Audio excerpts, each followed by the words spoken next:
Let's begin by offering our respects to Srila Prabhupada. Hare Krishna, Krishna Krishna, Hare Hare, Hare Ram, Ram Ram.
Srila Prabhupada ki Jai.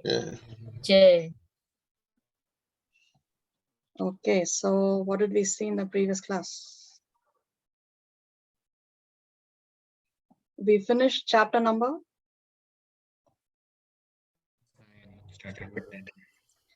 Yeah, we started chapter number 10. But before that, we finished chapter number 9. We saw the last 2 verses of chapter 9, in which Krishna is giving, in the last verse of chapter 9, Krishna is giving his most confidential instruction. And especially in this last section of chapter 9, we saw how Krishna is glorifying Bhakti Yoga. So he says that if you're lacking something, I will provide it for you. I will preserve whatever you have. Take to this Bhakti process. Even if you fall down during the Bhakti process, I will still take care of you. Even if you have an unfavorable starting point, I will still take care of you.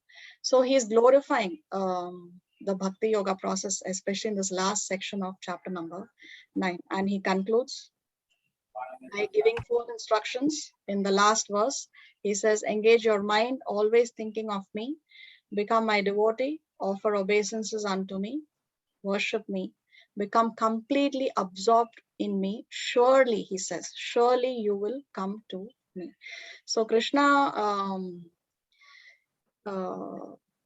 in the most endearing way, he is revealing how he is the supreme destination. He's not talking about any other concept, any other path where one can attain the supreme destination. So with this, he concludes chapter 9. And then we saw the beginning of chapter 10, which is titled, what is the title of chapter 10? The opulence of the absolute. Yes, the opulence of the absolute. So Krishna begins, chapter 9 was titled the most confidential knowledge, Raja Guhyam, isn't it? Raja Guhyam, the king of all knowledge.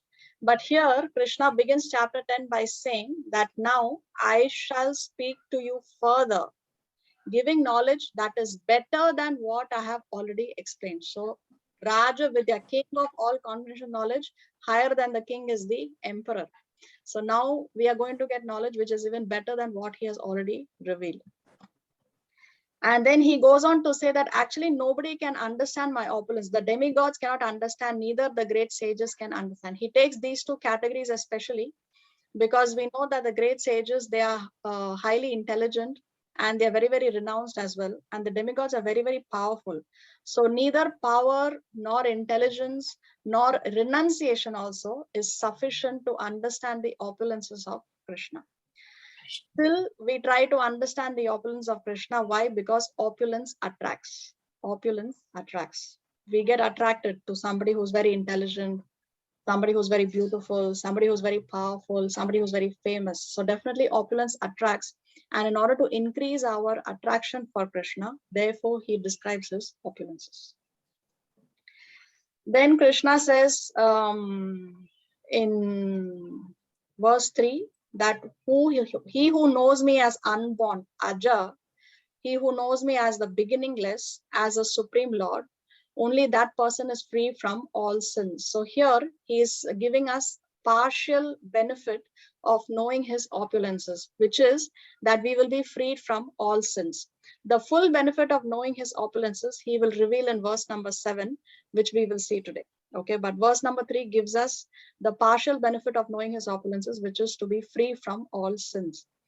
Then we saw in verses 4 and 5, he mentioned some qualities. We analyzed each of these qualities one after the other in the previous class.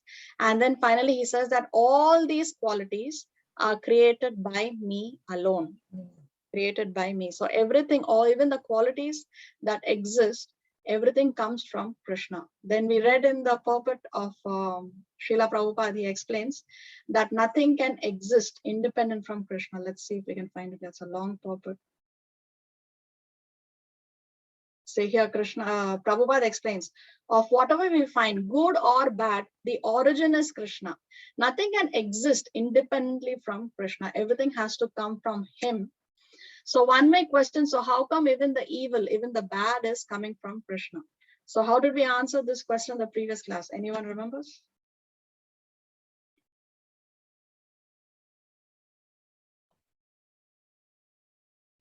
If somebody asks us, oh, so how can evil come from Krishna? How can evil come from God? How do we answer the question? We answered the question in the previous class. Does anybody remember? Please tell me. The example of shadow, the sun. Yes, exactly. We saw the example of the shadow. So the shadow, when we turn away from the sun, then only we experience the shadow. So when we turn away from God, then only we experience evil. That doesn't mean that the sun is responsible for the shadow. Who is responsible for the shadow? It's us, because we turned our face away from the sun. In the same way, when we turn our face away from God, we experience evil. But that doesn't mean that God is responsible for the evil. Of course, that shadow will not exist if the sun does not exist, right? That the shadow cannot exist independently without the sun. So like that, even the evil cannot exist independently from God. So this is how we understand this question. Very nice, Karuna. Okay, so today we will start from this verse, unless somebody has a doubt or a question from the previous class.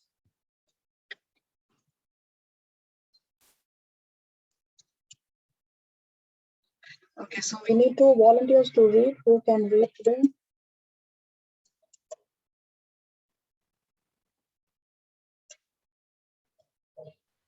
I will go for translation, Sinama.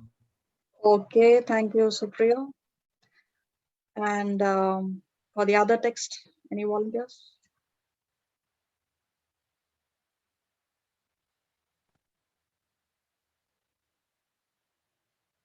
I'll read the other text.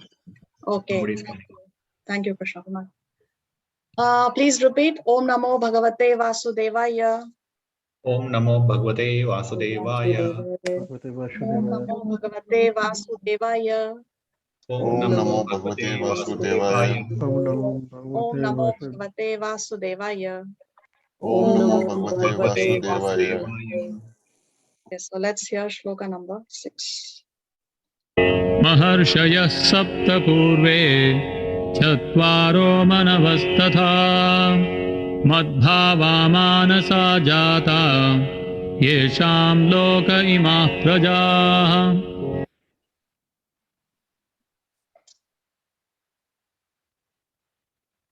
Translation.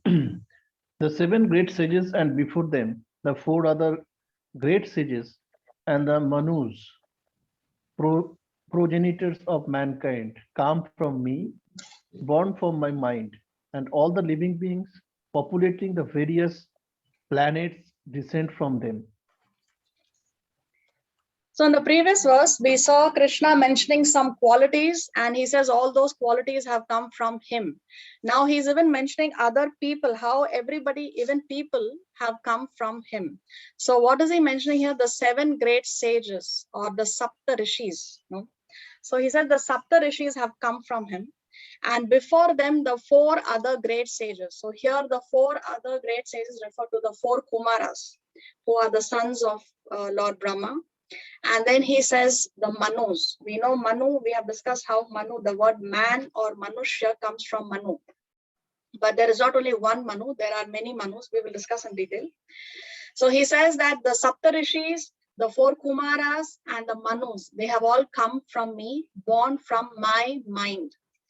And they are called as the progenitors of mankind because the universe was populated, especially from these people.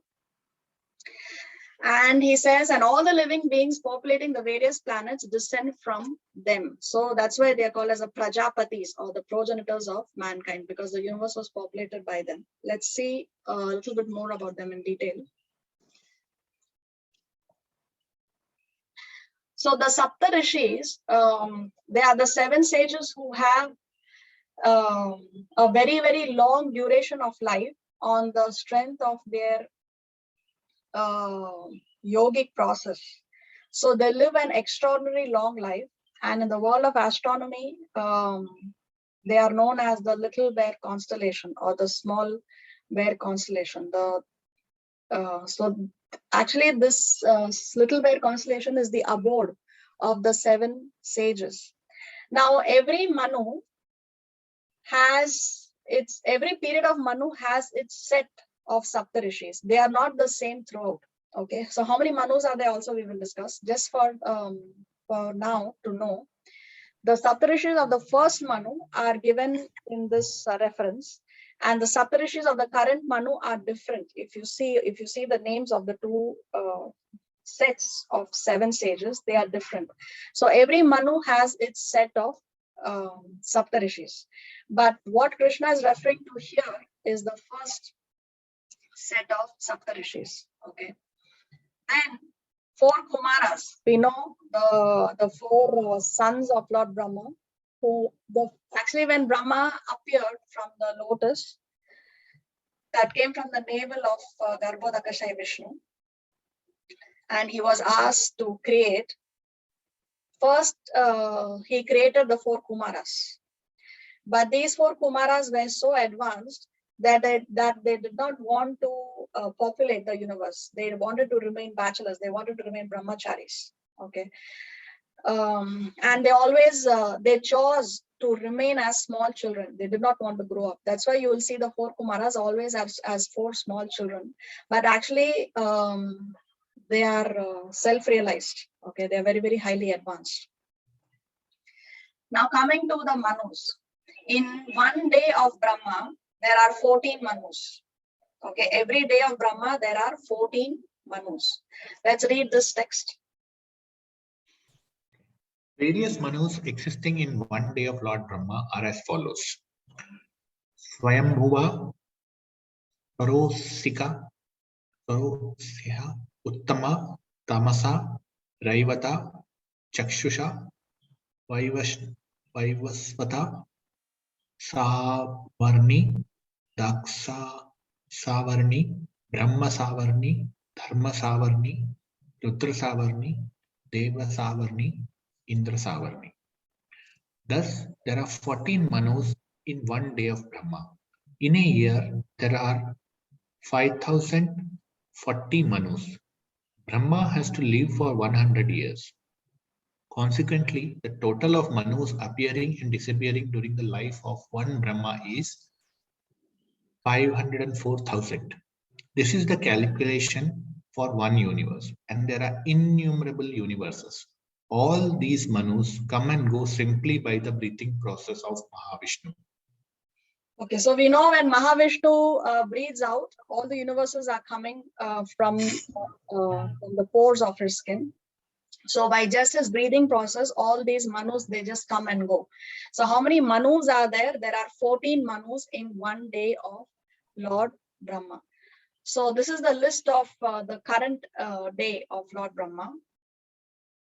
Who is the current Manu in our current time? Who is the current Manu in that 14?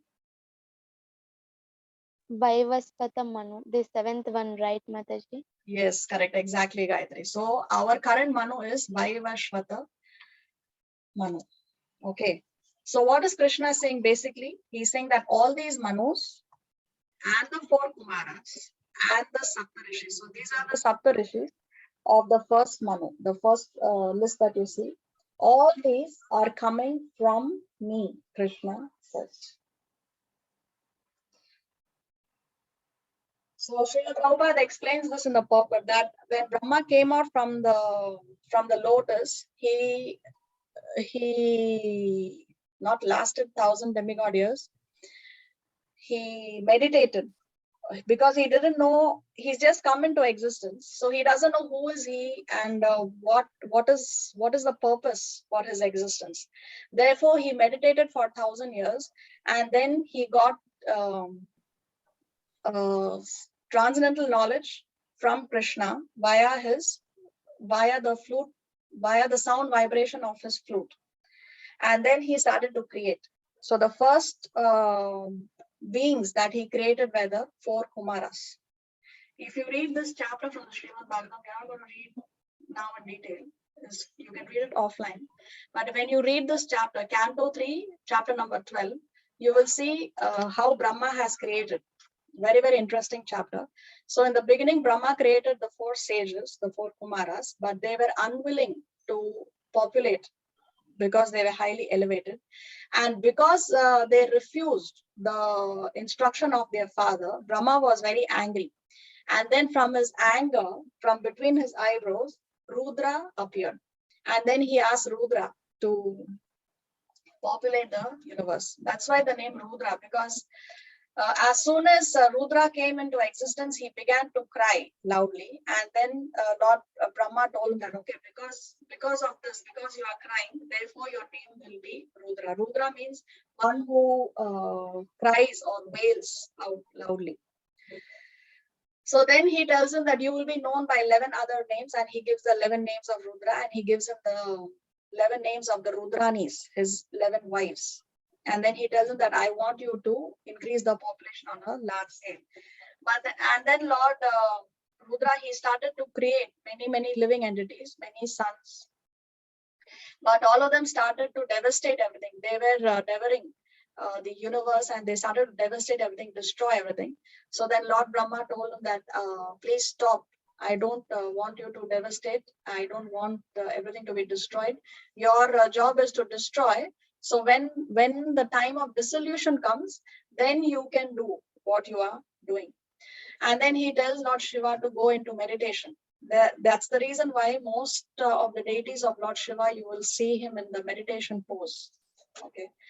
So anyway, after Lord Rudra, then he begot 10 sons. Manasaputras they were. Manasaputra means just by his mind, Lord Brahma created them. It's not that Lord Brahma has united with a woman and from the womb of a woman these were born. They're all Manasaputras, mind-born sons. So then he begets these 10 sons. You can see in text 22, Marichi, Atri, Angira, Pulastya, Pulaha, Kratu, Brigu, Vashishta, Daksha, and the 10th son, Narada.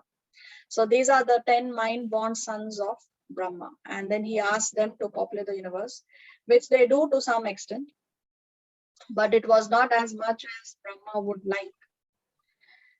So then after that, he created Kardama Muni. Kardama Muni, we discussed in a previous class, how Kardama Muni expanded 9 times to satisfy his wife Devahuti. If you may remember, we discussed in the previous class. So anyway, after the 10 mind-born sons, then he creates Kardama Muni. And then after he creates Kardama Muni, he creates 2 other entities, 1 man and 1 woman, Manu and Shatarupa. And from Manu and Shatarupa, Manu and Shatarupa had 5 children, and then the universe was populated from them onwards. Okay, so that's why these are called as the patriarchs. These 25 great sages are the patriarchs or the Prajapatis of the living entities. Who are these 25? What is the calculation? How do we arrive at this number 25? 7 great sages plus the 4 Kumaras and the 14 Manus. So 14 plus 7 plus 4 will give you 24. Okay, so they are called as the Prajapatis of the living entities.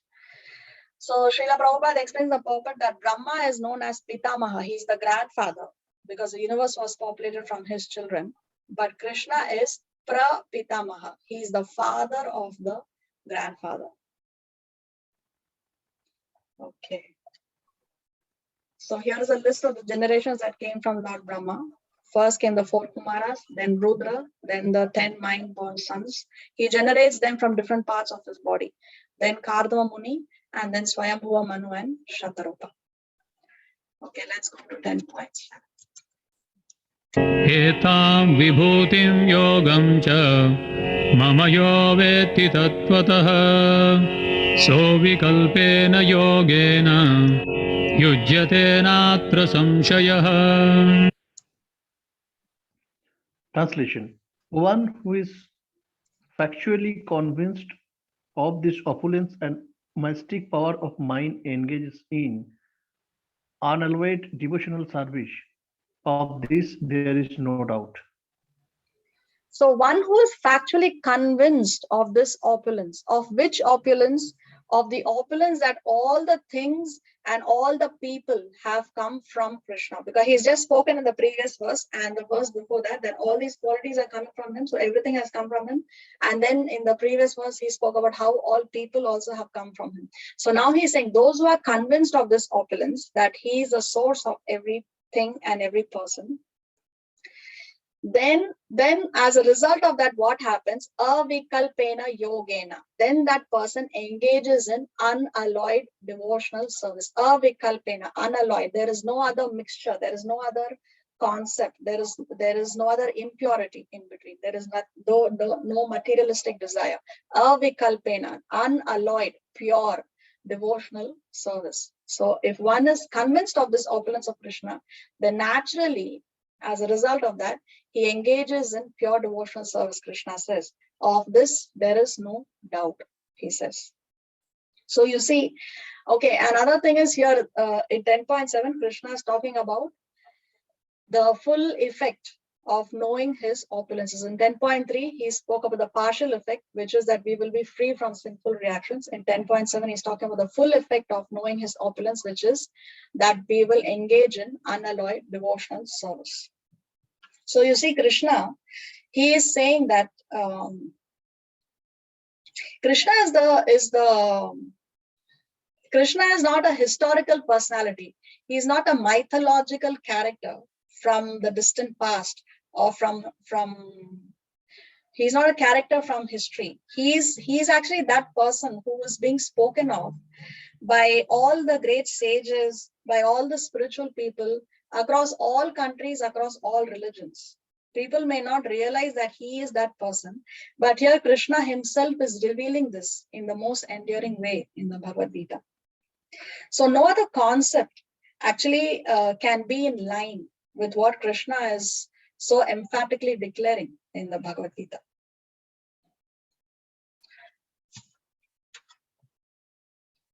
Let's read this. Lord Krishna loves you more in a moment than anyone could in a lifetime. Hare Krishna.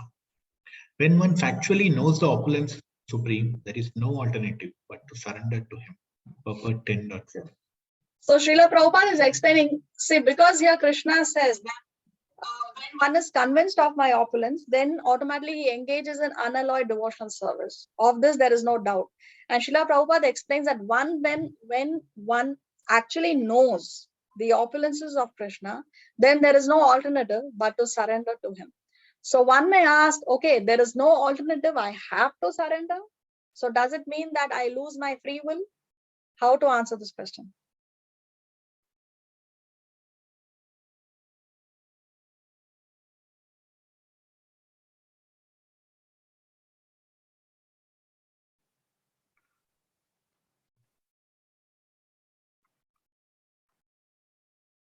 Are we being forced to surrender unto him after we know the opulences? or it's a natural course of action?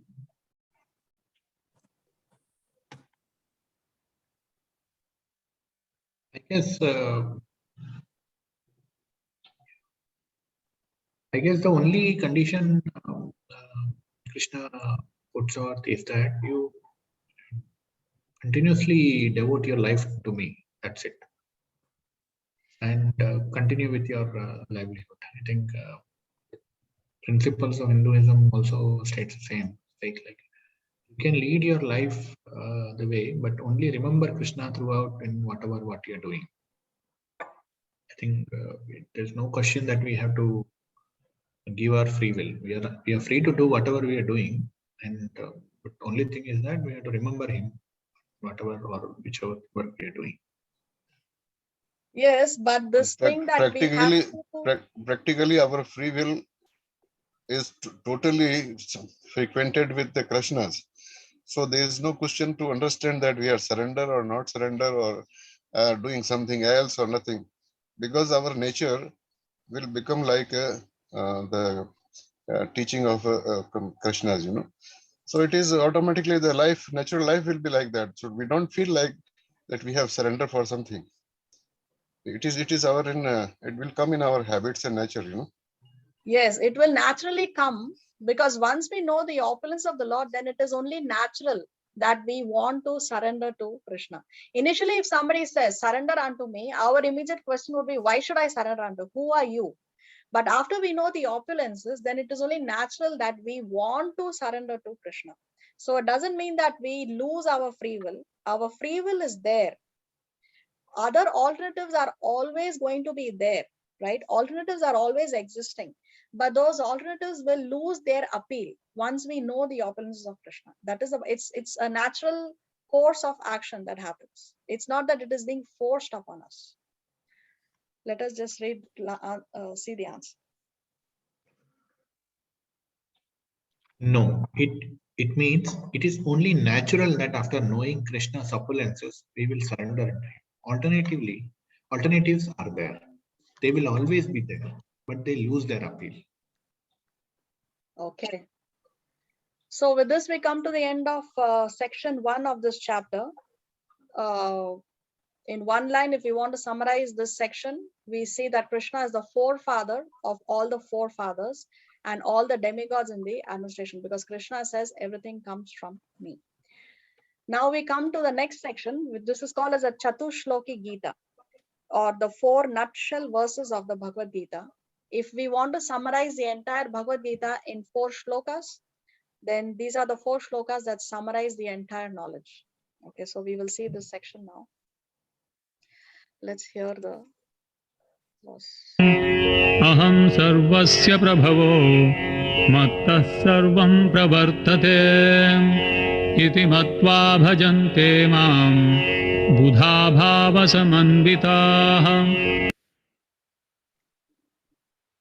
Translation. I am the source of all spiritual and material worlds. Everything emanates from me. The wise who perfectly know this engage in my devotional service and worship me with all their hearts. So in this verse, Krishna is saying, Aham sarvasya prabhavo. I am the source of all spiritual and material worlds. In this verse 10.8, Krishna is talking about himself, okay, his opulences. He is saying, Aham sarvasya, everything comes from me. He is the source of everything. Mata sarvam pravartate. Everything emanates from me.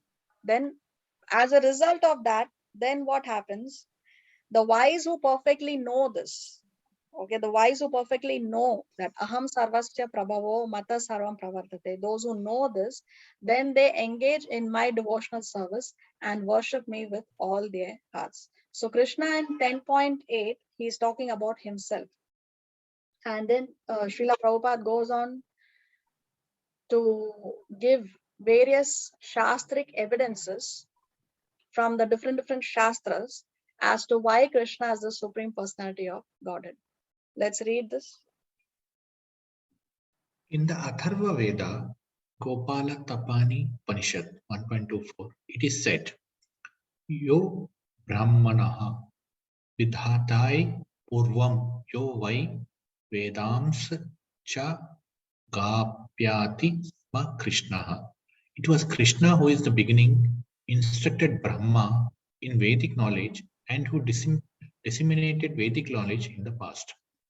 Narayana Upanishad says, Atha Purusho Ha Vai Narayano Kamatya Praja Srajayati.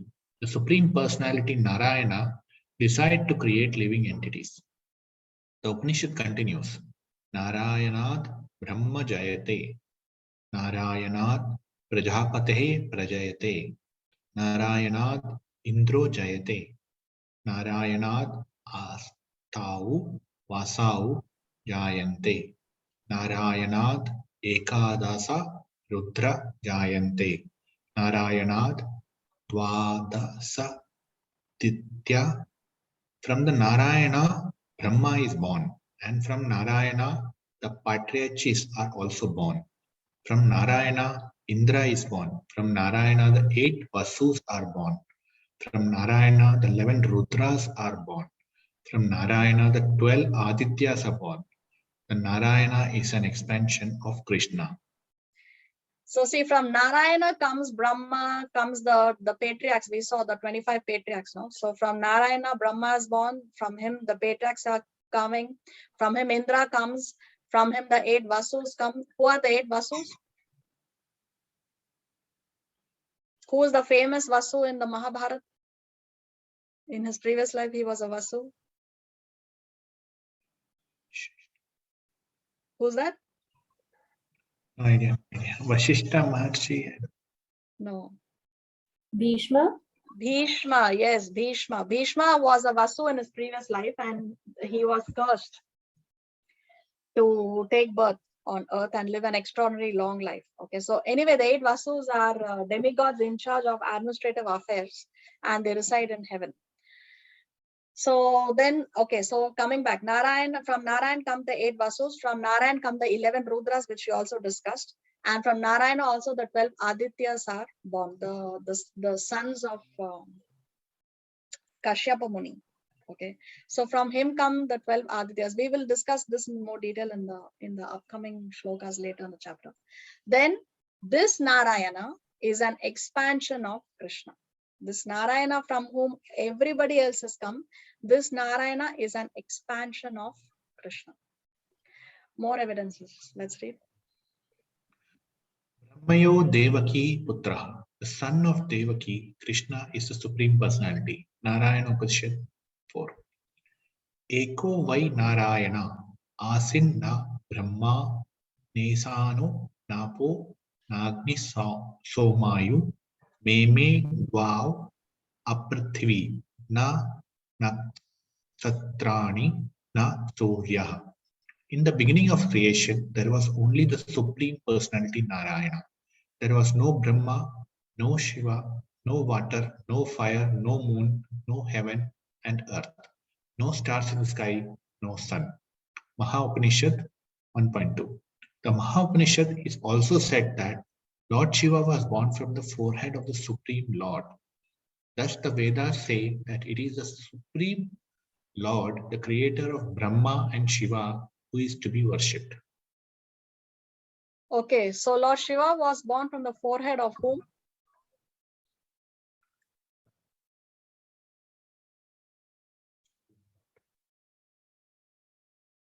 Supreme Lord. But we just said that Lord Shiva came from the forehead of Lord Brahma. So there is a contradiction. How to understand this?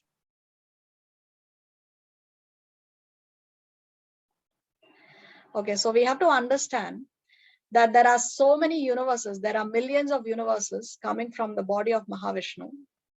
And in all these different universes, creation is taking place. And it's not necessary that the same pattern is followed in each and every universe. There can be variations. So there is not just one creation. As many universes exist, millions of them, that many creations are existing.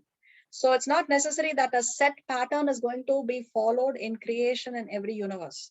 So in some universes, Lord Shiva came from the forehead of Lord Brahma. In some universes, Lord Shiva came from the forehead of Lord Vishnu. Okay, so there can be variations in the creations of the universes. That also we have to understand. So sometimes you will find in the Bhagavatam, if you read very scrutinizingly, there will be slight variations here and there. And this is how we have to understand that in some universes it was in this way, in some other universes it was in some other way. For example, when we read the story of Prahlad wanted Prahlad requested Lord Narasimhadev that his father may attain liberation. So that time Lord Narasimhadev said that not only your father, but in some places it says 14 generations before and 14 generations after you, all of them will be liberated. In some other places it will say 21. So what is it? Is it 14 or is it 21? So in some universes it was 14, in some universes it is 21, like that. Okay. More evidences. In the Moksha Dharma section of the Mahabharata, Krishna also says, Prajapatim cha rudram kapi aham eva srijami vae tau ni mam na vijanito mam maya vimohitau. The patriarchs, Shiva and others are created by me, though they do not know that they are created by me because they are deluded by my illusion energy. So this is Krishna speaking in the Mahabharata. More? In the Varaha Purana, it is also said, Narayana, Paro Devas Tasmaj Jatas Chaturmukha Tasmad Rudro Bhava Devaha Sacha Sarva Jnanatam Gadaha. Narayana is the Supreme Personality of Godhead, and from him Brahma was born, from whom Shiva was born. So this says that Shiva came from Lord Brahma. Okay. So here is a diagram. I don't know if it's very clear. I was not able to find a better one on the internet. So from Krishna's first expansion is Balaram. From Balaram come the 4 quadruple expansions. Then from the first quadruple expansion comes Narayan. From Narayan comes the second quadruple expansions. And then from the second quadruple expansions come the Purusha avatars. We discussed the 6 kinds of incarnations. Out of the 6 kinds of incarnation, one is Purusha avatar. So that there we have Karanodakshai Vishnu, Garbhodakashai Vishnu, and Shirodakashai Vishnu. From Garbhodakashai Vishnu come Lord Brahma, and from Lord Brahma comes Lord Shiva. They are called Vishnu, Brahma, Vishnu, Mahesh. They are the Guna avatars. Right, and then we have the Dashavatars, or the 10 main incarnations. They are all coming from Narayan. So this is the chart of the expansions. And then we have the female, the energies. We have Srimati Radharani. From Srimati Radharani comes Lakshmi, and from Lakshmi we have Mahamaya and also Durga and Kali. So that's why Srimati Radharani, one of Srimati Radharani's name is Sarva Lakshmi. Okay, because all the Lakshmis are expansions of Srimati Radharani. All the queens of Krishna, all the queens of Dwarka, and all the expansions, all the Lakshmi expansions, all of them put together are not equal to one Srimati Radharani. That's how exalted is the position of Srimati Radharani. And as I said, that's why one of her names is Sarva Lakshmi. Srimati Radharani is Sarva Lakshmi. Okay. Okay, so in the Chatushloki 10.8, Krishna spoke about himself. In 10.9, Krishna is talking about devotees. Machitta madgata prana bodhayantah parasparam kathayantascha mam nityam tushyanti cha ramanti cha. Translation. The thoughts of my pure devotees dwell in me. Their lives are fully devoted to my service, and they derive great satisfaction and bliss from always enlightening one another and conversing about me. So here, as I said, Krishna is talking about his devotees. Actually, he's talking about the symptoms of a pure devotee. And he's saying that how his devotees worship him with mind, body, and speech. When he says Machita, the thoughts of my pure devotees dwell in me. Their lives are fully Machita, when he says that their minds are fully engaged in me, he's talking about how his pure devotees worship him with their minds. Then when he says Mat Gata Prana, their lives are devoted to me, he's speaking about how in body the devotees worship Krishna. And then when he says Bodhayantaha, preaching, they preach about Krishna. So in speech also, they are worshipping the Lord. So his pure devotees worship him in mind, body, and speech. Yeah, Krishna Kumar, you have a question? Yeah, we just discussed that the various universes, the birth and death of dead sages and Shiva was different. So are we saying that life is not similar in all the universes? Like I have taken birth in this earth. Now, it is not that all the earths there are some Krishna or some other person. Similar life exists in other universes? Because I was the idea they are all replicas of each other. No, not replicas. There can be variations. For example, when we say that there are 8,400,000 different kinds of living entities, out of which there are 400,000 human bodies. Yes. So not all those 400,000 human bodies are on this planet. On the other planetary systems, there are these other kinds of human bodies that exist. So it's not they're not replicas. There is variation, and these are all pastimes. Even now, Krishna is performing his leelas in some other planet in the material world. Somewhere he's speaking the Bhagavad Gita to Arjuna in some other planet even now. It's like that. Okay. Yeah. All right. So coming to 10.9, Krishna is talking about the symptoms of his pure devotees, how they engage, they worship Krishna with mind, body, and speech. And as a result of worshipping him, what do they get? Tushyanti cha, ramanti cha. Tushyanti, they get satisfaction. Ramanti, they get delight, they get bliss. So what is the result of that, of worshipping Krishna? They get satisfaction and they get delight and they are very, very blissful. So see, Krishna is saying that thoughts of my devotees dwell in me. So that means, see, thoughts of my devotees dwell in me, which means Krishna, he is our internal home. Krishna is our internal home. We know very well that we may go on a great vacation. We may go to so many places, but we get bliss when we come back to our house, isn't it? That kind of bliss we will not get anywhere else in the world. When we come back to our house. So therefore, Krishna, he is our internal home. We may try to enjoy our senses in so many different ways. We may think that so many different things are giving us happiness. We have great friends, we have great relatives, we have great family, wife, children, parents, whatever it is.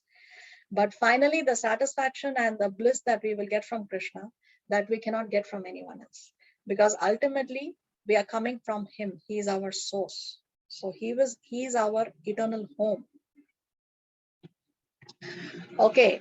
So now in the Chatushloki, 10.8, Krishna spoke about him. 10.9, he spoke about his devotees. And now we will see but before that, Srila Prabhupada explains in the purport of 10.9 about the Bhakti Lata Bij. This we have never discussed before, as far as my memory goes. So Bhakti Lata Bij means the seed of devotional service. Bija means seed. Bhakti Lata is a lata means like a creeper. Okay, so the creeper grows from a seed. So Bhakti Lata Bij means the devotee he plants the seed in our heart. Now the creeper will not grow, as if there is no seed, there is no creeper. So there is no question.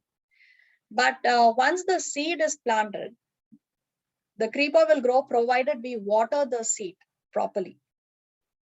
So what the spiritual master does is, the spiritual master, he plants the Bhakti Lata Bij. He plants the seed of devotional service in our heart. Now it is up to us to water the seed and let the creeper grow. And then Srila Prabhupada explains that this creeper grows so tall that it goes across the material realm. It grows across the Brahma Jyoti. It goes and reaches Goloka and reaches the feet of Lord Shri Krishna. So this is the concept of Bhakti Lata Bij. Let's read this.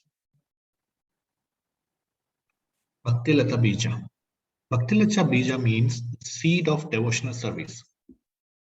When a person receives a seed of devotional service, he should take care of it by becoming a gardener and sowing the seed in his heart.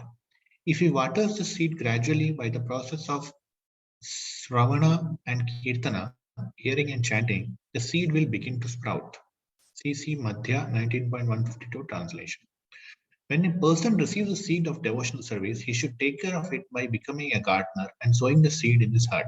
If he waters the seed gradually by the process of Sravana and Kirtana, hearing and chanting, the seed will begin to sprout. The creeper of devotional service, so nourished, gradually grows, and the devotee, acting as a gardener, goes on pouring the water of constant hearing and chanting. The creeper of the devotional service gradually grows so high that it passes through the entire material universe and enters into the spiritual sky, growing still higher and higher until it reaches the planet Goloka Vrindavana. Purport Srimad Bhagavatam 3.2.6. So the spiritual master gives us the seed of devotional service. And then when we follow the instructions of the spiritual master, then we are watering the seed. And then as a result of that, the creeper of devotional service, it grows high and high and it reaches Goloka. So this picture is not very clear here in the presentation, but when I share it in the group, then you can zoom it and you can read it in detail. Okay. So let's read this. Points from the purport 10.9. Analogy. Bhakti Lata Bija. Lord Chaitanya Mahaprabhu compares transcendental devotional service to sowing of a seed in the heart of a living entity. Reference Madhya Lila chapter 19. Rare fortune to get the seed. There is an innumerable living entities traveling throughout the different planets of the universe, and out of them, there are only a few who are fortunate enough to meet a pure devotee and get the chance to understand devotional service. Watering of the seed. Hearing and chanting Hare Krishna. Seed fructifies and grows, penetrates the covering of material universe, reaches Brahma Jyoti and grows more. Final destination, reaches the highest planet Goloka Vrindavana and takes shelter under the lotus feet of Krishna and rests there. Gradually bears fruit and flowers and watering process goes on. Full absorption. Thus one becomes fully absorbed in the love of Godhead. Cannot leave a moment without Lord. At this stage, devotee attains the transcendental qualities in contact with the Lord. Analogy. Just like fish cannot live without water. So rare fortune to get the seed. Millions, Prabhupada explains how there are millions and millions of living entities, but very, very few of them receive that seed, the Bhakti Lata Bija from the spiritual master. Once we receive that rare seed, once we accept a spiritual master, then when we water it, then the devotional creeper will grow and reaches the lotus feet of Lord Shri Krishna. And then we come to the stage where we become like a fish who cannot live without water. We cannot live without the Lord. Actually, even those who are completely absorbed materially, even they cannot live without the Lord, but they don't come to that realization. They don't realize that. Okay, so let's come to the third shloka. येषां सततयुक्तानां भजतां प्रीतिपूर्वकं ददामि बुद्धियोगं तं येन मामुपयान्ति ते. Translation. To those who are constantly devoted to serving me with love, I give the understanding by which they can come to me. So Krishna spoke about himself, then he spoke about his devotees. Now he's talking about the relationship between him and his devotees. What is the relationship Krishna says, those who are devoted to serving me with love, then I give the understanding by which they can come to me. So, Tesham Satata Yuktanam, who are constantly devoted, Satatam, always. In what they are engaged, Bhajatam, in rendering devotional service. How they have to be engaged in devotional service? Preeti Purvakam, in loving way. It's not that we feel burdened or we feel that, oh my Lord, I have, it's not, that's not the attitude. Preeti Purvakam, in loving ecstasy. Then Krishna says, then I give. What does he give? Buddhi Yogam. I give the intelligence. And with that intelligence, what happens? They can come to me, Krishna says. Let's read points from the pulpit. Focus of learning, purport 10.10. A Buddhi Yoga. Action in Krishna's consciousness is a sign of highest intelligence. Buddhi means intelligence and yoga means mystic activities or mystic elevation. Thus, Buddhi Yoga is the process by which one gets out of the entanglement of the material world. B. Ultimate goal of progress. Krishna, Supreme Personality of Godhead. C. How can one get introduced and know this goal? By association of devotees and a bona fide spiritual master work for Krishna with love. So Buddhi Yoga, say Krishna uses the word Buddhi Yoga here. Buddhi, the word Buddhi has to do with intelligence. So Srila Prabhupada explains that action in Krishna consciousness is a sign of highest intelligence. Only the intelligent people will take to Krishna consciousness. And see, Krishna also uses the word Buddhi Yoga. Because it takes intelligence for one to understand that I am not this body, I am spirit soul. My home is not this material world. The goal of life is not to again take birth as cats and dogs. This is not the purpose of human life. It takes intelligence to understand that and to put it into practice. So that's why Buddhi Yoga. Let's read. Different steps of yoga. When one knows the goal is Krishna, but is addicted to the fruit, karma yoga. When one knows the goal is Krishna, but takes pleasure in mental speculation to understand Krishna, he is acting in jnana yoga. When one knows the goal and seeks completely in Krishna consciousness and devotional service, he is acting in Buddhi Yoga, Bhakti Yoga, the complete yoga, highest perfectional stage. So in all these karma yoga, jnana yoga and bhakti yoga, one knows that the goal is Krishna. That's why the word yoga is there. Yoga means to unite. We discussed when we did the first 6 chapters. But although knowing that the goal is Krishna, still if one is addicted to the fruits, then that is called as karma yoga. Knowing that the goal is Krishna, one takes pleasure in mental speculation, that is jnana yoga. And when knowing the goal, once one engages in devotional service, then that is bhakti yoga or buddhi yoga. So interchangeably, these terms are used, buddhi yoga and bhakti yoga. Yes, Krishna Kumar?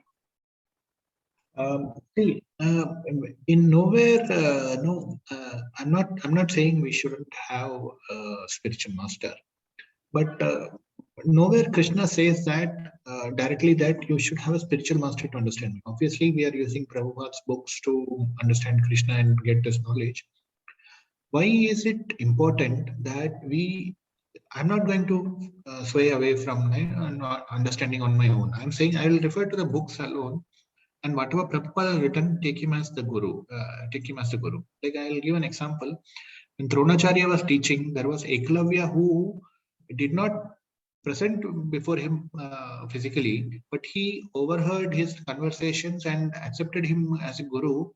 Basically, like, no, it was not written, it was oral conversation which he grabbed and he followed, and he was considered as a competitor to Arjuna himself.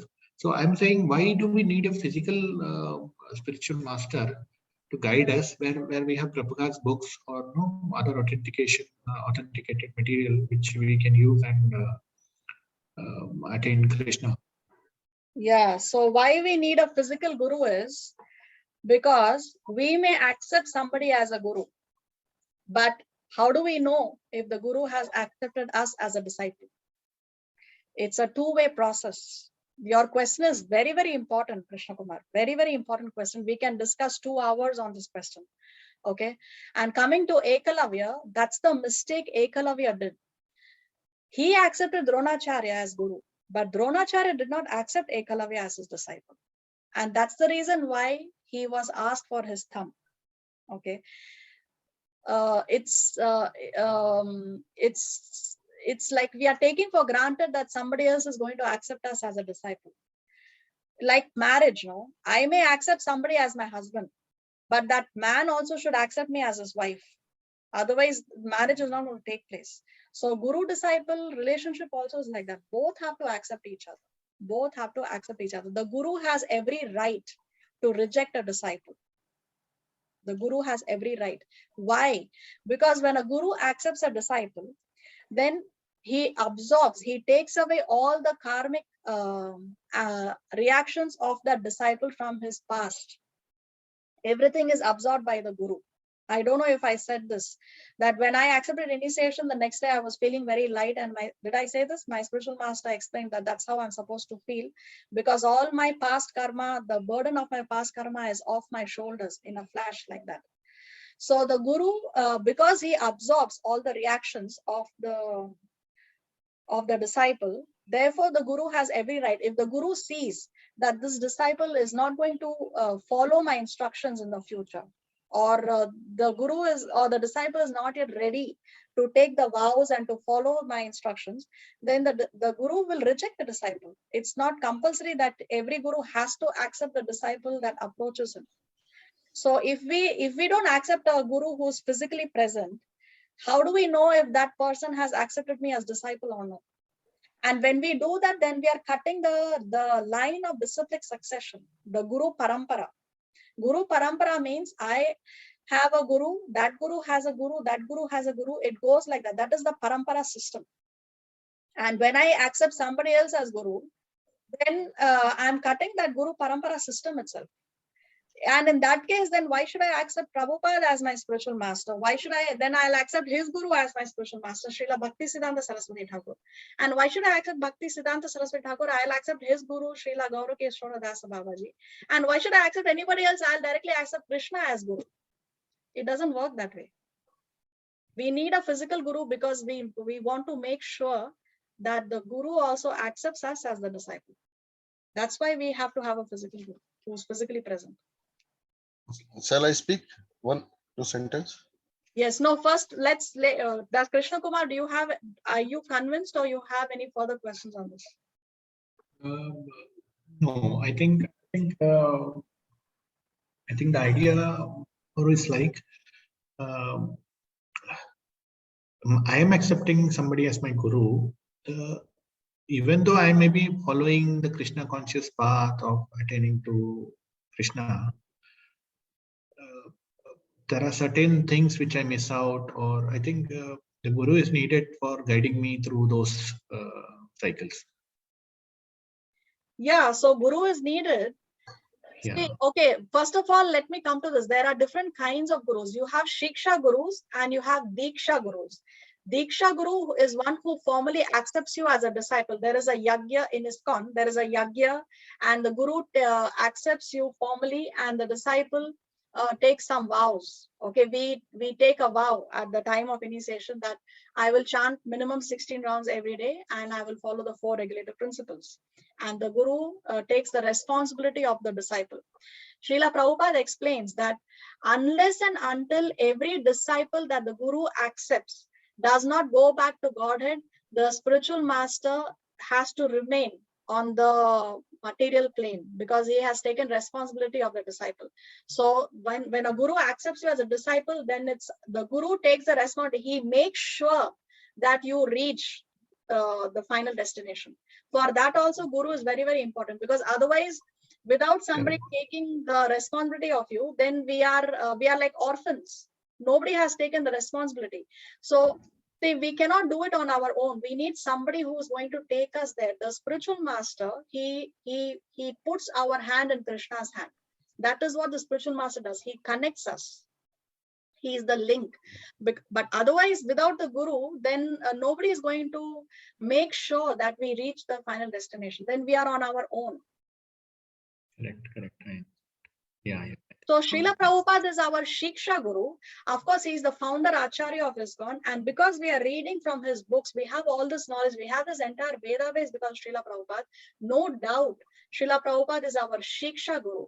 But Diksha Guru, we have to take Diksha from a person who's physically present, who's coming in a Guru Parampara, because we also want to make sure that he has accepted us as a disciple. Dronacharya never accepted Ekalavya. Actually, Dronacharya rejected Ekalavya. He did not want to accept Ekalavya as his disciple. The reason, not because he wanted to make Arjuna the best. That's what people think. But if you read scrutinizingly, you will realize there is also an article that Srila Bhaktisiddhanta Saraswati Thakur wrote on Ekalavya. I'll see if I can find it. I'll share it with the group. He explains that actually Ekalavya belonged to a tribe which was equal to a modern day terrorist organization. Okay, this tribe was anti-Hastinapur.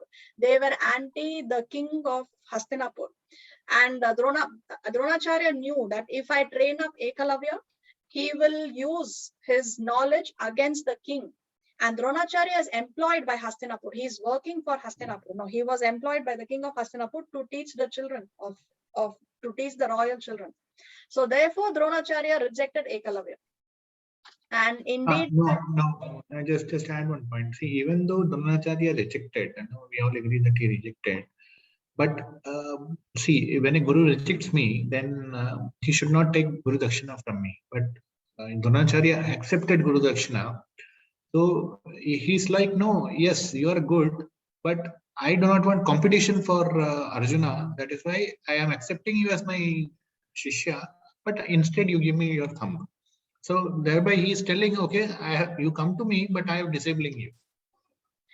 Yeah, because he took the knowledge from Dronacharya. No, although see, Ekalavya, he was rejected by Dronacharya. He said, I will not give you the knowledge. But Ekalavya forced it. It's like he stole the knowledge. He forcibly stole the knowledge from Dronacharya. You understand? Okay. Because so that's the offense. That's an offense. That is a Vaishnava aparad that he has committed. So that was okay. So it's not that because he accepted him as his accepted Shishya, he took that thing. He punished him because he took the knowledge without exactly, yes. So he said, okay, so since you insist, I rejected you, but still you went on to say that I am your guru and you insist that I'm your guru. So okay, then this is how that was a punishment that he got. Yes, it was not that Dronacharya rejected him. Okay, so some people they blame Dronacharya that how can a guru reject someone else? But a guru has every right to reject someone. It's up to him. He sees who's qualified and who's not qualified, and that's why Dronacharya rejected Ekalavya, not because he wanted Arjuna to be number one. No, he rejected Ekalavya because he belonged to a tribe which they were enemies of Hastinapur. Okay. Yeah, Yes. Munesh Prabhu, you wanted to say something? No, simply I was giving my opinion because this Krishna consciousness it works in all the steady work in one direction only, And when we read the Krishna Kumar's question was that we can follow the books and we can be in the Krishna consciousness. Then everybody has definitely after reading, everybody will have their own view, to work, act, everything according to. So Guru is required to make you in the one direction, because our thoughts may be 100 types of thoughts in the one subject, one study, but Guru will make you on the same track. So that's why Guru needed for any of the study, because this study is not exactly like history or chemistry, which is already proven. It is this which we have to lead. We have to lead our life. So track is very much important. So Guru Parampara is maintaining that track. Whatever we think about the studies, and accordingly the Guru will make you in the track of that studies. Yes, That's my opinion, exactly. I think. Yeah, correct. So yes, as you said that the Shastra is there, but in the Shastra also, to understand the Shastra correctly, we need a spiritual master. We need somebody to guide us. We have discussed so many apparent or so-called contradictions in Shastra. So if we read Shastra on our own, then we are going to get confused. We need someone. We need the spiritual master to guide us. And another thing is So people tell us, no, okay, when we receive initiation in ISKCON, we are getting the same mantra from the Guru. It's not that he's giving us a different mantra. First initiation, it's the same mantra he's giving us. Hare Krishna, Krishna Krishna, Hare Hare, Hare Ram, Ram Ram, Hare Hare. It's the mercy of Kali Yuga that this mantra is now open. Otherwise, previously it was a secret mantra. Okay, but still, then why do we need a Guru? Because we are getting the same mantra from the Guru. The difference is when we receive the mantra from the spiritual master, along with the mantra, he's giving us the blessing with which we can chant the mantra without offenses. So he's packing that mantra with potency, with power, with blessings, and then he gives us the mantra. Before that, yes, we are chanting. The holy name is very, very powerful, but still, if without initiation, it's only a matter of time. It's only a matter of time that it will come to a halt. It will come to a halt. So we need a spiritual master also for that reason. And most importantly, somebody takes the responsibility of us. I will make sure that my disciple goes to the spiritual realm. Just like how a parent makes sure that the child is well. No, as fathers, as mothers, we make sure that our child does not have any problems or is as comfortable as much as we can. We help our children out.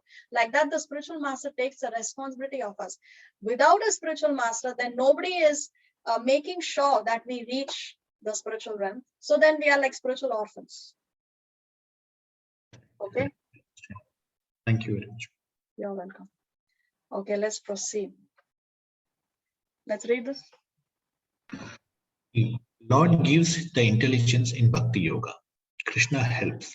One may have bona fide spiritual master and may be attached to a spiritual organization, but still if he is not intelligent enough, Krishna from within gives him instructions to come to him. Only qualification: be sincere and devoted to the activities of devotional service. Only expectation: one should perform some sort of work for Krishna with love.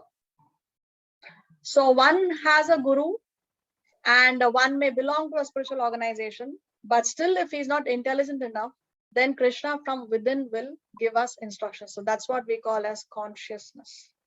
Okay, but still we have to have a guru, we have to follow his instructions, and whatever Krishna says, no, I carry what you lack.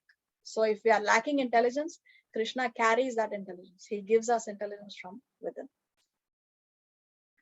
Okay, let's go to next verse. तेषामेवानुकम्पार्थम् अहमज्ञानजं तमः नाशयाम्यात्मभावस्थो ज्ञानदीपेन भास्वता. Translation: to show them special mercy, I dwelling in their hearts, destroy with the shining lamp of knowledge the darkness born of ignorance. So tesham evanukampartham. So because of my anukampa means mercy. Because of my anukampa, because of my mercy, my special mercy, Krishna says, what do? I destroy. Nashami, I destroy. What does he destroy? He destroys the darkness, agyana. Okay, he destroys the darkness in our hearts. How does he destroy it? By jnana deepena, by the lamp of knowledge. So Krishna is saying, to show my devotees special mercy, I, who is dwelling in their hearts, destroy with the shining lamp of knowledge the darkness born of ignorance. So that is Krishna's special mercy, anukampa. We have to remember that Krishna is completely independent, Swarat. There is nothing that Krishna has to do. We cannot say, Krishna, you have to do this for me. Krishna does not have to do anything. Okay, that is it's his mercy that he does it for his devotees. Krishna is not, we cannot put Krishna into a box and say that, okay, I did this, so you have to do this. No, Krishna does not have to do anything. He's completely independent. But this is Krishna's special mercy. And he's saying that I show them my special mercy, my anukampa. Therefore, I destroy that agyana. Nashami, he says, I destroy that agyana with the jnana deepena, with the lamp of knowledge. So here is a pictorial representation.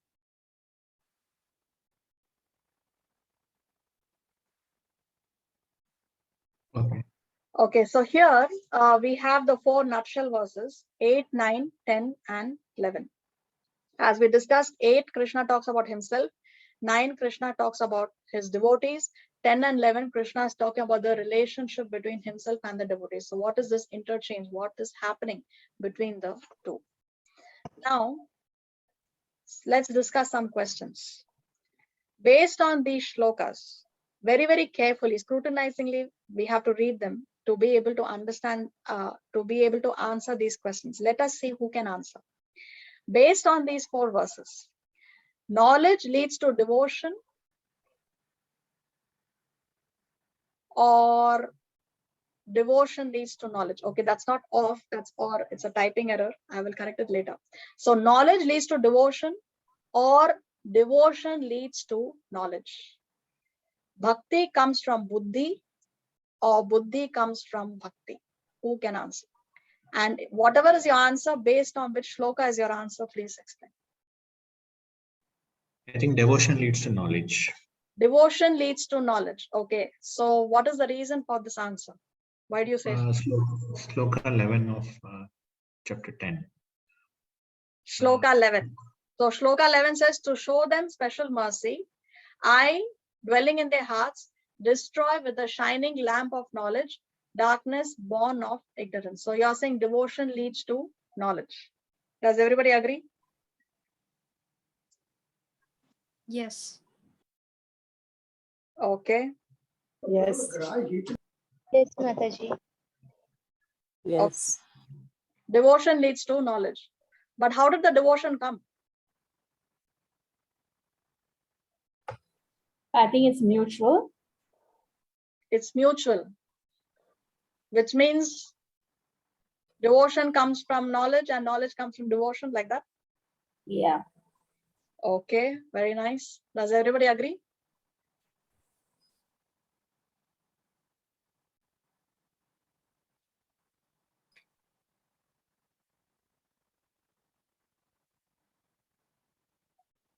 I think knowledge leads to devotions.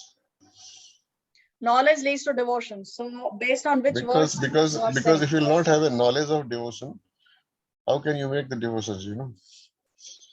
Yeah, to be able to become Devotion a is a devotee. process. Devotion is a process which you have to do, but knowledge is the gain which you have to take from somewhere. So Okay. definitely knowledge will lead to the devotions. You know? Knowledge leads to devotion. Okay. Anybody else wants to try?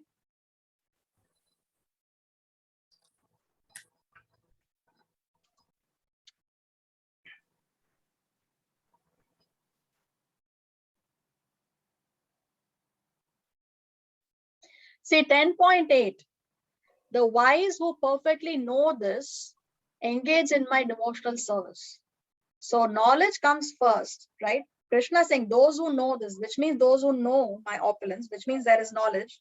Those who have this knowledge, then they engage in my devotional service. So according to 10.8, knowledge leads to devotion. Is that okay? Does it make sense? No, let me give a very classic example. I joined this Bhagavad Gita class because I was devoted. I was not that I read Gita and I got some knowledge. Then I thought, okay, let me find a spiritual master or a person who is giving this detailed knowledge. So it was devotion who led me to knowing all these things. It was not knowledge who brought me to devotion. Okay, but that previous devotion that you had before coming to this class, what is the cause of the devotion? Were you a born devotee?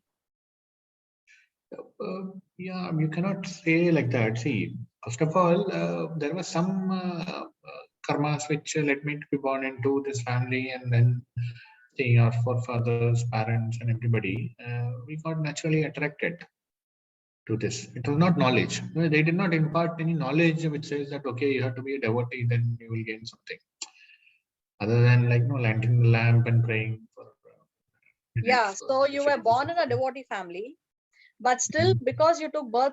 Okay, so you're right, Krishna Kumar. you have taken your current birth in a devotee family, according to what you are saying, because in your previous lifetime, obviously you have left off your spiritual quest at a certain point, and based on that, you have taken birth in a devotee family in this lifetime. Okay, but still, some knowledge somewhere you have acquired from your parents, from your grandparents, in your childhood as you are growing up. Some knowledge was there. Okay, but anyway, let's keep our personal experiences apart. Let's just focus only on these 4 shlokas for now. According to 10.8, Krishna says, the wise who perfectly know this.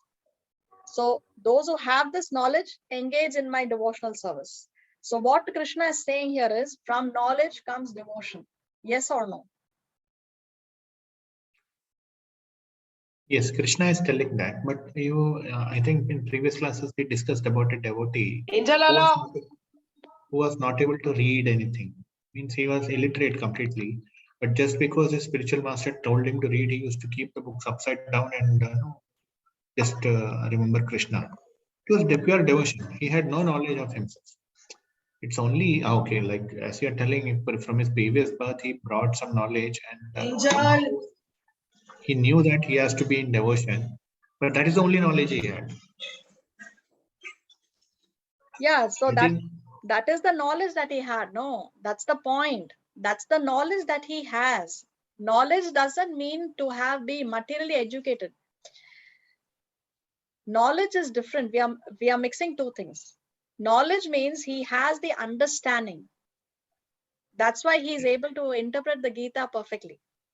You see? So he has the knowledge. He may be illiterate, but he has the knowledge. okay. Okay. But anyway, we'll come to it. Now, based on 10.8, Krishna is saying that from knowledge comes devotion. Okay, we stop at that. Now, let's see. 10.8 says knowledge leads to devotion. Now, 10.10 and 11 says devotion leads to knowledge. What Krishna Kumar said. Because see, in 10.10, what is Krishna saying? Krishna is saying, to those who are constantly devoted to serving me with love, I give the understanding. So here Krishna is saying from devotion comes knowledge. So again, there is an apparent contradiction. 10.8 Krishna is saying knowledge leads to devotion. 10.10 and 11 Krishna says devotion leads to knowledge. So how to understand this? Varsha, she answered it. She says both are mutual. Both are mutual. Let's read this. The relationship between knowledge and devotion is collaborative, mutual. Initially, there has to be some basic philosophical understanding about Krishna to attract us. But as we render service, our knowledge deepens, and the knowledge increases our affection further. And when we serve Krishna with affection, then Krishna gives greater knowledge to us. So both are mutual.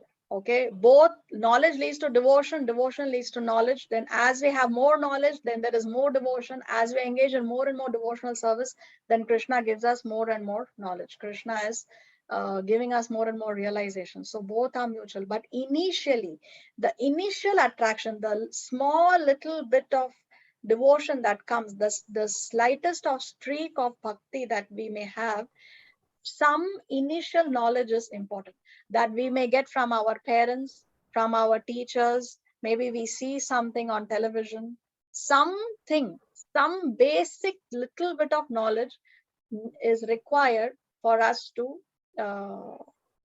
take to devotion. In India, of course, you cannot be without receiving knowledge. No, even in the most I mean, in India, in every what do you call it? Every corner there is a temple. There is a small temple in every corner. You cannot, we cannot not become believers of God. I'm yet to come across a hardcore atheist in India.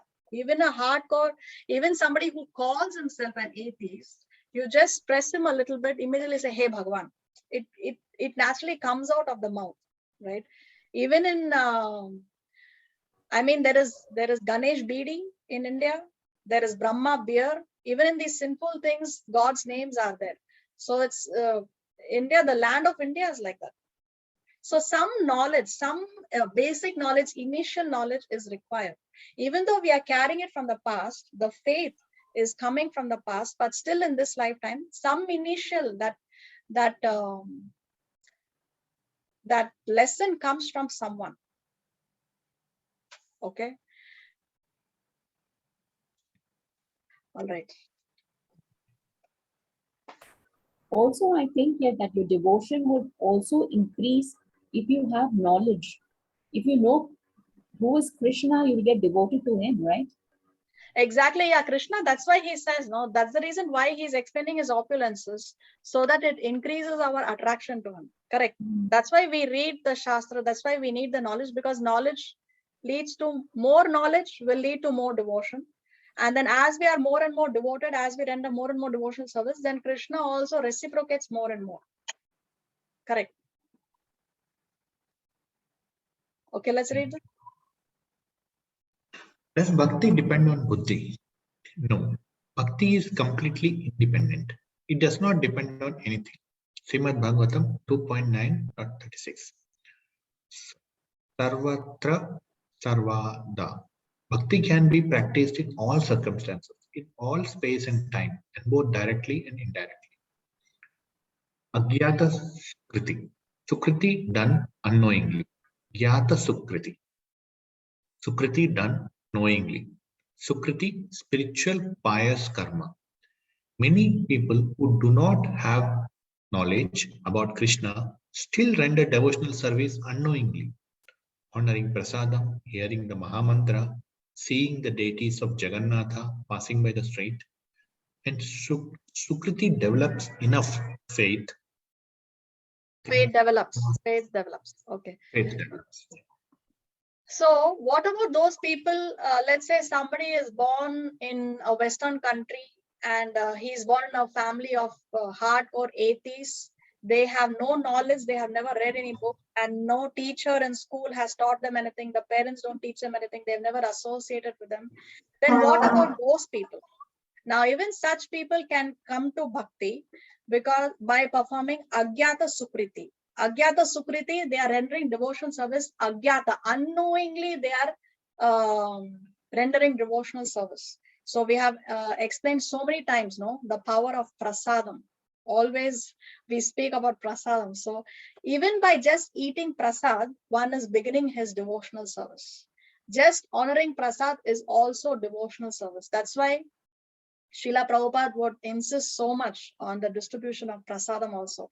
In fact, when Srila Prabhupada went to the West, initial days, he didn't have any finances, no money. Whoever, if anybody came to listen to his Gita classes, whatever he had, initial days, just one apple, he would offer that apple to the Lord, slice it and distribute it among the people who had come to him. Okay, based on that one apple, initial one apple, he has started this international movement. That is the power of prasadam. Prasadam is very, very powerful. Okay, so I read an article which said the 5 apples that changed the world. Did I say this before in the class? Did I mention the 5 apples that changed the world, that brought about revolution? Yes, we discussed. I think it was at slot 1, I guess, when we were. I'm not sure of slot. Okay. So the 5 apples that changed the world, what were they? Do you remember? Anybody remembers from what we discussed? Yeah, I can list out. I'm not sure if I remember all of them. The first one was Newton discovering gravity when the apple falls. Yes, Adam's apple. I'm sorry, what's one was Adam's apple, then 2 is Newton's apple, what you're saying, Newton's apple. Okay, 2, then? Third was the Beatles. I think there's some apple related to them. Yes, Fourth one is their the music iPhone. company was called Apple Records. So the Beatles, they brought about a musical revolution. Yes, 3, then? Fourth one is the iPhone. revolution, which is Which an one? apple half. iPhone revolution. I didn't get it. Which is iPhone revolution, wherein the apple is the symbol. I don't The get that. Technology. Technological, yeah. Steve Jobs. Okay, Steve Jobs. So his company was called Apple, his products. So that brought about a technological revolution. And fifth is the spiritual revolution, Srila Prabhupada's Apple. So these are the 5 apples that changed the world. Yes. So prasad is very, very powerful. Somebody, one may not be willing to accept, maybe ready to come and listen to you, hear about you about Krishna. One may be not willing to even take a book from you and read the book. They will say, oh, we don't want to read your religious books. We have our own religious books. But one will always be ready to come and receive food from you. Okay, food is something that attracts living entities. You just put some breadcrumbs, immediately the pigeons will gather. You throw a piece of meat, the dogs will gather. Okay, so food is something that naturally attracts all living entities. So prasad is very, very powerful to attract someone. Okay, so just by honoring prasad, one is beginning his devotional service. So this is called Agyata Sukriti, honoring prasadam. Then hearing the Maha Mantra. Somebody may not be willing to chant, but when we chant, somebody else is forced to hear. If he's sitting next to us, then he is also getting the benefit of hearing the sound vibration of the Maha Mantra. Seeing the deities of Jagannath passing by the street. That's why there is Ratha Yatra. No? The Lord says, okay, you cannot come to the temple, or you don't want to come to the temple to see me. I will come and see you. So when somebody sees a Ratha Yatra on the road by chance, also their devotional service has begun. It has started. Okay, the process of devotional service has started. And the glory of devotional service is that once we begin devotional service, at least human life is guaranteed. How human life is guaranteed? Because remember, we carry on from where we left off. So if we start off devotional service in this lifetime, if we are not able to finish it, then we have to take another birth and we carry on. And we can carry on our devotional life in a human body. So at least human life is guaranteed. That's the beauty of devotional service. So for those who do not receive knowledge, they are born in a hardcore atheist family in the Western countries, let's say, then he can receive Agyata Sukriti, Sukriti that he does unknowingly. Gyata Sukriti, of course, knowingly when we do devotional service, but also on the potency of Agyata Sukriti, one can begin his devotional life.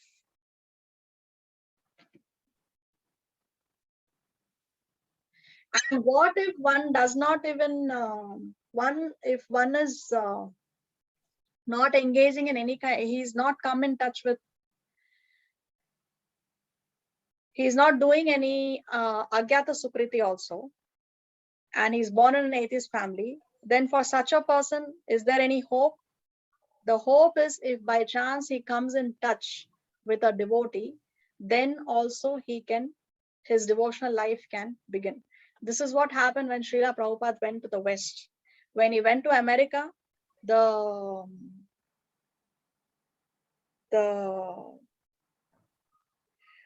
hippie movement was very strong there, and they were all into drugs and rock and roll and all those things. But by coming in touch with Srila Prabhupada, then their lives changed.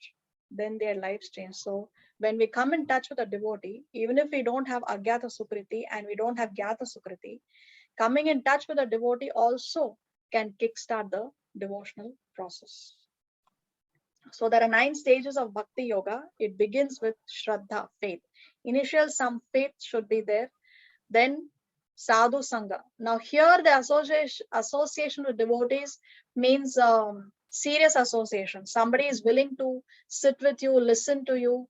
You are willing to take the instructions from that person. You are willing to chant when the other person tells you to chant. So this is serious association, like a spiritual master.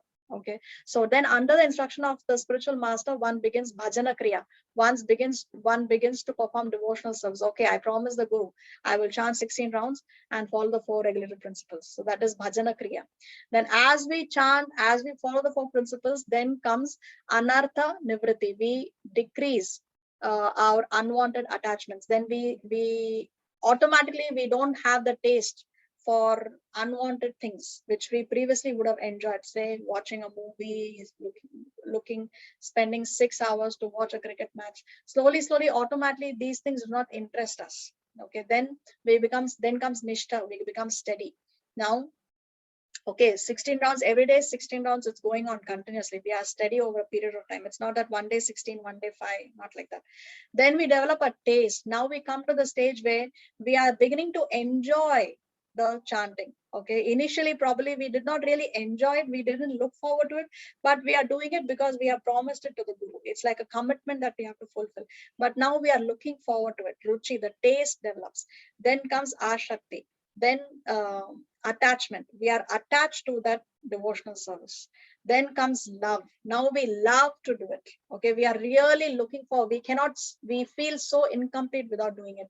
And then finally comes prema, the pure love for Krishna. So these are the 9 stages of Bhakti Yoga, but it begins with Shraddha. It begins with faith. Now this faith we may carry from our previous lifetime. This faith can also come by associating with a pure devotee. It can be either way, but some initial contact is necessary. Even if somebody is a pure devotee, still that initial contact is important. Yes, Krishna Kumar. I saw one of your messages in the group which said there are 10 rules for chanting. Do you have any slide for that which explains? Yeah, the 10 offenses against the chanting of the holy name. Yeah, 10 offenses. Yes, I don't have it right now, but I can put it up in the group again. Yeah. Okay.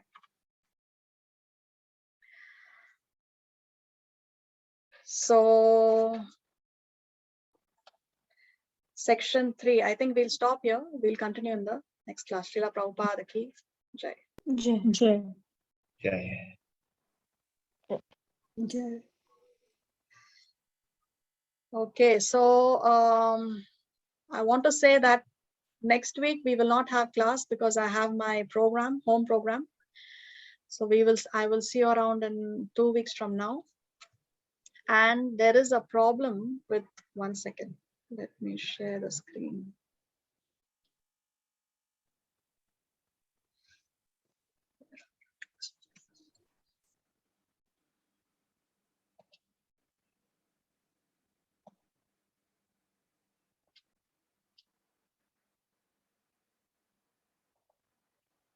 Okay, so our chapter 9 exam, the first one that I put, there is a small error which Ritu brought to my notice.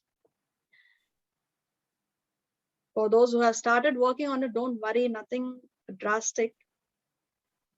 Okay, here my mistake was in this numbering. After 12, I put 15. So this becomes 13. But if you can just answer it as 15, no problem. But when this becomes 13, then here this mark also becomes 13. You cannot see your word document.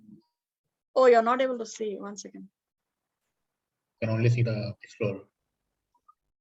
Okay, 1 second. 1 second.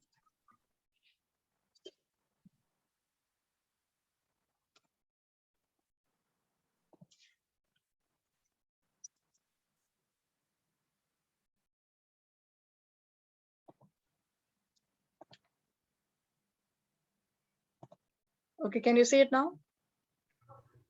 Yeah. No. Okay, so here in section 3, this number is 15 here. It should be 13. After 12, it should be 13. Okay.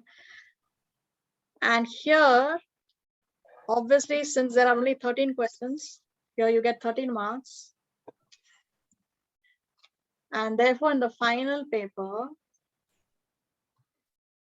question paper marks is only 74. So what I will do is bonus marks for submission on time will become 6. So this is the only change. Okay. But anyway, if you have started working on it, you don't have to worry about anything. You can just submit it. I will do the needful. Okay. What else do we have to discuss? Should I put up the 10 offenses now? Yeah, I think if you have. Okay, 1 second.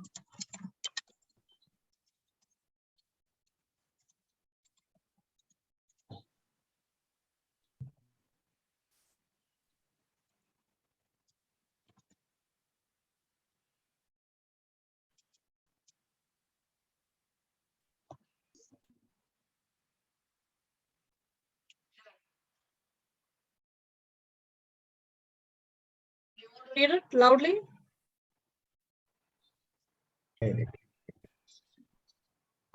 Form name, 10 offenses, the holy name. Official name, the 10 offenses, the holy name. Author, Vyasadeva. Book name, Padma Purana, section Brahma Kanda 2.15 to 2.18.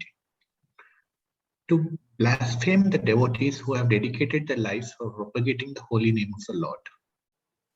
2. To consider the names of demigods like Shiva and Lord Brahma to be equal or independent of the name of Lord Vishnu. Third, to disobey the orders of the spiritual master. Fourth, to blaspheme the Vedic scriptures or scriptures in pursuance to the Vedic version. 5. To consider the glories of chanting Hare Krishna to be an imagination. 6. To give some interpretations to the holy name of the Lord. 7. To commit sinful activities on the strength of the holy name.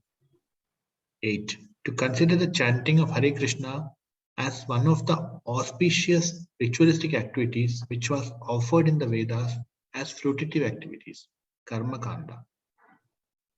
9. To instruct a faithless person about the glories of the holy name. 10. To not have complete faith in the chanting of the holy name and to maintain material attachments even after understanding so many instructions on this matter. It is also an offense to be inattentive while chanting. Every devotee who claims to be Vaishnava must guard against these offenses in order to quickly achieve the desired success. Krishna Prema. Okay, so what is your question on this? I think 9 is a little bit instruct a faithless person about the glories of the holy name. Yeah, this is a burning question that even I have since so many years, and I have asked many gurus the same question which you have. So the answer that I have received is to instruct a faithless person about the glories of the holy name. Reason is because a person who has no faith, if we tell him about the glories of the holy name, then he may say something which would be offensive to the holy name, which is again an aparad. So to instruct a faithless person about the glories of the holy name, that we have to underline. Glories of the holy, that is the point.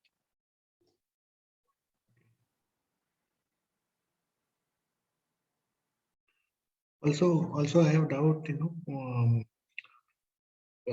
auspicious, basically reciting the holy name. I am having, I am expecting something in return. I am basically thinking that I will attain Krishna consciousness. But here in 8, which are offered in the fruitative. It is not fruitative. It is like, no, I am thinking that by chanting the holy name, it will keep me on the conscious path.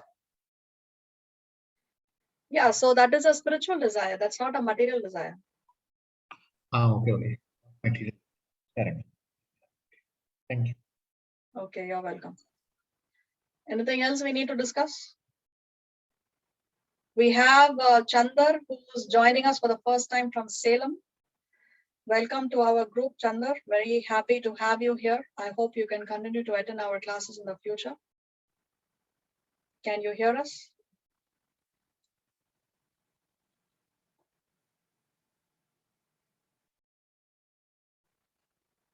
Okay.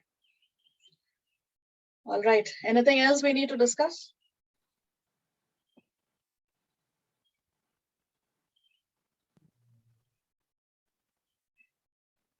Okay. So see you all in the next class, 15 days from now. Bhagavad Gita ki jai, Srila Prabhupada ki jai. Hare Krishna. Hare Krishna. Thank you so much. Thank you very much. Thank you so much, Mataji.